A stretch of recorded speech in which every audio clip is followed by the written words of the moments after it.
반갑습니다, 여러분. 계시탐정입니다. 예.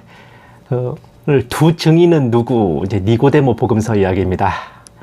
계시록을 연구하는 분들에게 있어가지고 이제 적그리스도와 또 거짓 선지자의 정체와 더불어 초미의 관심사가 되는 것 중에 하나가 바로 계시록 11장에 등장하는 두 증인이에요. 두 분 중에 한 분은 이제 말라기 마지막에 너무 명확하게 엘리야를 보내겠다라고 명시되어 있어서 당연히 엘리야라고 인식하시는데, 다른 한 분의 정체는 좀 명확하지 않습니다. 그러다 보니 여기저기에서 내가 두 증인이라고 나대는 사이비들이 있는가 하면 또 이런저런 해석들도 난무하곤 해요. 그 중에 가장 많은 지분을 가진 두 가지 해석이, 첫 번째는 모세와 엘리야설, 둘째는 에녹과 엘리야설입니다. 첫째의 경우 이제 성경에 보면 모세와 엘리야가 콤비로 등장하는 장면들이 들어있어요. 예수님과 함께 모세와 엘리야가 대화를 나누는 모습, 그리고 말라기 마지막에도 모세의 때를 기억하라, 엘리야를 보내겠다, 이렇게 모세와 엘리야를 함께 언급합니다. 또한 계시록 11장에서 두 증인이 발휘하는 이적들이 모세와 엘리야가 했던 것과 동일하기 때문에 모세와 엘리야설이 거의 정설에 가깝게 여겨집니다. 에녹과 엘리야설의 경우 성경 전체에서 죽지 않고 곧바로 하늘로 들림받은 사람이 에녹과 엘리야 둘뿐이기에 또 두 분이 콤비로 엮여요. 굉장히 의외로운 일이지만 두 증인을 아예 딱 잘라서 에녹과 엘리야라고 못을 박아놓은 경전도 있기 때문입니다. 물론 신구약 66권의 정경에 포함된 경서는 아니고 외경으로 분류되는 니고데모 복음서예요. 니고데모는 여러분들께서도 잘 아시는 바로 그 니고데모입니다. 요한복음에 등장하는 바리새인이고 유대인의 지도자로 아마 산헤드린 공의회원일 것 같아요. 그 예수님과 이제 거듭남에 대한 대화를 나누고, 예수님이 죽으신 후 몰약과 침향을 거의 100근이나 가져와서 성대하게 염습해서 장례를 치르기도 합니다. 향품 100근이면 거의 왕의 시신을 수습하는 데나 쓰일 법한 분량인데, 이것만 봐도 니고데모의 그 예수님에 대한 마음을 알고도 남음이 있잖아요. 바로 그 니고데모가 썼다고 알려진 그 외경에 두 증인이 에녹과 엘리야라고 명시되어 있습니다. 보세요. 이거는 그 페이지를 그냥 찍은 건데, 외경 위경전서 제25장 제9장, 조상 아담을 손으로 잡고 천국으로 올라가 대천사 미카엘에게 넘겨주실 때 다른 모든 의인들도 넘겨주셨다. 천국의 문을 들어가다가 거기에서 두 사람의 고령자를 만났다. 나이 많은 사람들.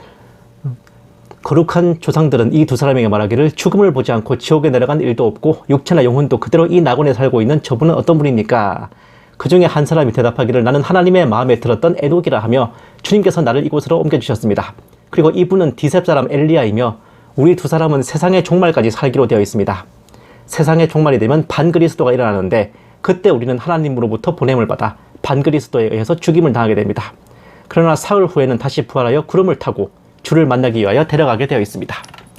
이제 세상의 종말이 되면 반그리스도, 즉 그리스도를 반대하는 자, 그 적그리스도의 옛날 말이에요. 그리고 에녹과 엘리야가 자신들이 하나님으로부터 보냄을 받아 반그리스도에게 죽임을 당하며 사흘 후 다시 부활하여 승천한다고 직접 말하고 있죠. 보세요. 이걸 아까 종이 페이지 그거는 보기 힘드실 것 같아서 따로 이제 그들은 매우 나이가 많은 두 사람을 만나서, 지옥에서 우리가 본 적이 없는데 여기서 지옥은 스올, 아브라함의 품이란, 당신들은 누구요? 나는 에녹인데 하나님의 말씀으로 이곳에 오게 되었지요. 그리고 이 사람은 불타는 마차를 타고 올라온 엘리야지요. 약간 버전이 다른가 봐요, 이거는. 또 보세요. 우리 에녹과 엘리야는 죽음을 맛보지 않았고 이제 적그리스도가 지상에 나타날 때 거룩한 표적들과 기적들로 무장한 채 싸우려고 다시 내려갈 거요.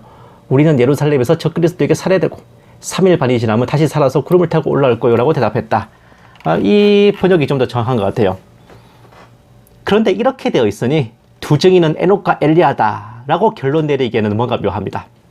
어떤 설명도 없이 밑도 끝도 없이 그냥 에녹과 엘리야가 나와서 자기들이 두 증인이다 라고 말하는 걸로 끝이잖아요. 만약 니고데모 복음서가 신약 성경에 포함된 정경이라면 그걸로 끝이겠지만, 이 책이 외경이기 때문에 그대로 덥석 믿어버릴 수는 없는 겁니다. 그러니 이럴 때는 니고데모 복음서 자체를 검증을 해서 정경과 합치되는 성경적인 경전인가를 봐야 돼요. 우선 니고데모 복음서의 집필 시기는 주후 4세기경으로 추정되고, 전반부는 빌라도 행전, 후반부는 예수님의 지옥 강화, 이렇게 1기, 2기로 나눠져 있습니다. 뭐 드라마로 치면 시즌 1, 시즌 2지. 바리새인 니고데모의 글을 로마 장교이자 기독교인은 아나니아스가 테오도시우스 황제 즉위 18년째 헬라어로 번역했다라는 설명이 이제 서두에 첨부되어 있어요. 1기인 그 빌라도 행전은 예수님이 잡히신 후 빌라도에게 신문을 받으시는 내용이에요.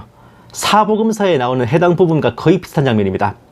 2기에 해당하는 예수님의 지옥 강하 부분이 니고데모 복음서의 핵심인데, 예수님이 십자가에서 숨을 거두신 때에 이제 부활했던 죽은 자들, 그 내용이 있어요. 복음서에 예수님이 딱 숨을 거두시고 그 휘장이 찢어질 때 그 죽은 자들이 몇 명 부활해가지고 이제 도시로 나오는 장면이 있습니다. 복음서에도. 그 죽은 자들을 공회에서 불러서 그들이 저 세상에서 본 것들을 증언하게 하는 걸로 이제 시작을 해요. 창세일에 죽은 모든 자들이 지옥에 있다가 이제 빛이 비추는 걸 보게 되고, 아브라함과 이사야 선지자가 빛에 대해서 얘기하다가 세례 요한이 이어서 그 지옥에 있는 사람들에게 예수님에 대해 설명하고 지금이라도 회개하여 구원받으라고 권합니다. 왜 그 사람들이 다 왜 지옥에 있나요? 이건 뒤에 설명할게요. 그때 사탄이 나타나서 지옥의 관리자 겸 지옥 그 자체인 하데스에게 예수님에 대해 얘기해요. 그가 죽었으니 곧 이곳에 올 것이고 잘 가둬둬라 라고 당부를 하는데, 하데스는 이제 그 사탄이 설명해주는 예수님의 기적들에 대해 들으면서 잔뜩 긴장해요. 그렇게 대단한 사람이면 우리가 가둬둘 수 있겠냐? 이러고. 이전에 예수님께서 말씀 한 번으로 죽은 나사로를 자기한테서 빼앗아간 것을 떠올리면서 자기는 절대로 예수님을 가둬둘 수 없다. 그분이 오시면 여기 있는 죽은 자들 다 뺏길 거다 라고 말합니다. 그때 사탄과 하데스를 향해 지옥문을 열라는 호통소리가 들리고, 하데스는 이제 부하 악마들을 불러서 문을 잘 잠그고 지키라고 명령하지만 천사들의 호령소리에 모든 문들이 부서지고 빗장이 부러지고 순식간에 지옥의 쇠사슬에 묶여있던 모든 자들이 풀려나요. 그리고 예수님께서 영광의 왕으로 이제 들어오십니다. 하데스는 벌벌 떨면서 님께서 그 예수님이시냐고 묻고, 예수님께서는 천사들에게 사탄을 붙잡아 족쇄로 채우라고 명하신 후 하데스에게 넘겨주시면서 자신이 재림할 때까지 잘 가둬두라고 명령하십니다. 결박된 사탄을 넘겨받은 하데스는 너 때문에 영혼들 다 뺏기고 내가 알거지 신세가 됐으니까 너한테 내가 얼마나 지독한 고통을 줄지 기대라고 이를 빡빡 갈고, 예수님께서는 아담을 비롯해 지옥에 있는 모든 영혼들을 축복하시고 지옥 밖으로 내보내십니다. 그들이 낙원으로 올라갈 때 노인 2명이 나타나서 자신들은 에녹과 엘리야이고 2 증인이다. 그리고 말세 환란 때 적그리스도에게 죽임당했다 부활할 것이다 라고 소개하는 장면이 나옵니다. 아까 앞에서 제가 말씀드린 그거잖아요. 이후에 이제 영혼들이 대천사 미카엘의 안내를 받아 낙원으로 들어가고, 그 모든 것을 증언한 사람들은 기록한 증언에 이제 봉인을 한 후 대제사장들과 아리마대 요셉과 니고데모에게 절반씩 건네주고 사라지는 걸로 끝납니다. 다시 낙원으로 돌아가는 거예요. 여기까지가 니고데모 복음서의 전체 내용인데, 성경에 자세히 나와 있지 않은 예수님의 지옥 강하 스토리를 다룬 매우 흥미로운 이야기입니다. 본 게시탐정의 추리가 시작되는 건 여기서부터예요. 이야기는 참 흥미롭고 신구약 정경에 비해 꽤 재미도 있는 내용이지만, 이게 왜 정경에 들어있지 않고 외경으로 분류돼 빠졌는지도 너무 명확히 알 수 있어요. 일단 지옥 자체가 하나님의 주권 아래 있으며 하나님께서 친히 치리하시는 곳이고, 애초에 사탄 마귀를 가두려고 만드신 곳이기 때문에 하데스나 사탄에게 하청을 주고 죄인들을 가둬두라고 맡기실 턱이 없습니다. 현존하는 모든 지옥 간증들이 거짓 홀로그램 환상인 이유가 바로 이것인데, 원래 하나님의 주권으로 다스려지는 곳이라 그곳에서 사탄과 하데스가 예수님을 가두네 만회하는 게 불가능합니다. 악마들은 그곳에서 사슬에 묶여 결박된 죄수에 지나지 않습니다. 게다가 사탄은 자신의 굵직한 수하들이 모두 결박되어 갇히는 와중에도 인간 경작을 위한 도구로서 쓰임받기 위해 가둬지지 않고 공중권세를 잡은 채 활동하고, 종말의 때 완전히 하늘에서 쫓겨나기 전까지 하나님 앞에서 인간을 밤낮 참소하는 자이기에 니고데모 복음서의 내용대로 그때 갇히고 끝날 수가 없는 겁니다. 또한 아담부터 세례 요한까지 죽은 자들이 모두 일괄적으로 지옥에 갇히는 게 아니라 구원 못 받은 자들이 지옥에 가는 거죠. 구원받은 자들은 당연히 낙원으로 가서 머물렀다가 강하신 예수님께서 승천하실 때 천국으로 따라 올라가게 됩니다. 사로잡힌 자들을 사로잡으시고 라는 에베소서 구절로 표현되죠. 이미 지옥에 들어갔다면 회개할 기회란 존재하지 않고 똑같이 땅속에 있는 음부이지만, 예수님께서 낙원에 있는 영혼들은 사로잡아 천국으로 올리시고 옥에 갇힌 영혼들에게는 주님의 부활과 심판을 선포하시며 이미 형벌에 처해진 그들에게 완전한 좌절과 절망을 다하시는 거죠. 거의 확인사살. 이것이 바로 베드로서에 나오는 또한 영으로 옥에 있는 영들에게 선포하시니라, 이 말씀이 이거예요.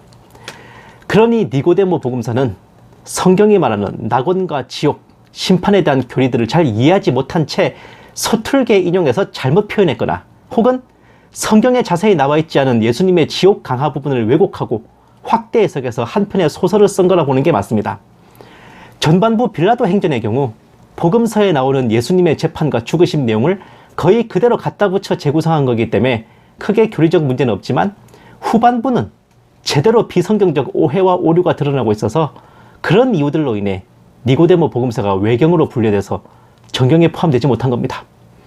다만 저자가 일부러 작정하고 왜곡해서 거짓 교사질을 했다기보다는 예수님에 대한 믿음과 복음에 대한 열심은 있어요. 근데 이 원래 있는 성경 내용을 깊이 있게 묵상해서 분석한 게 아니고 조금 이 겉핥기식으로 띄엄띄엄 보고 대충 풀어낸 덕분에 결과물이 이상하게 나온 케이스인 것 같습니다. 요즘 말로 하면 같은 세계관을 공유하지만 공식 설정에는 포함되지 않는 2차 창작물 내지 동인지 정도에 해당하는 책이 아닐까 해요. 당연히 계시록의 두 증인은 공식 설정을 따라가야 하니 니고데모 복음서를 근거로 에녹과 엘리야라고 주장하는 건 힘들겠죠? 당분간 저는 계속 모세와 엘리야라고 생각하고 있을까 합니다. 뭐 각자 편하신 대로 생각하시면 돼요. 예. 감사합니다. 계시탐정이었습니다.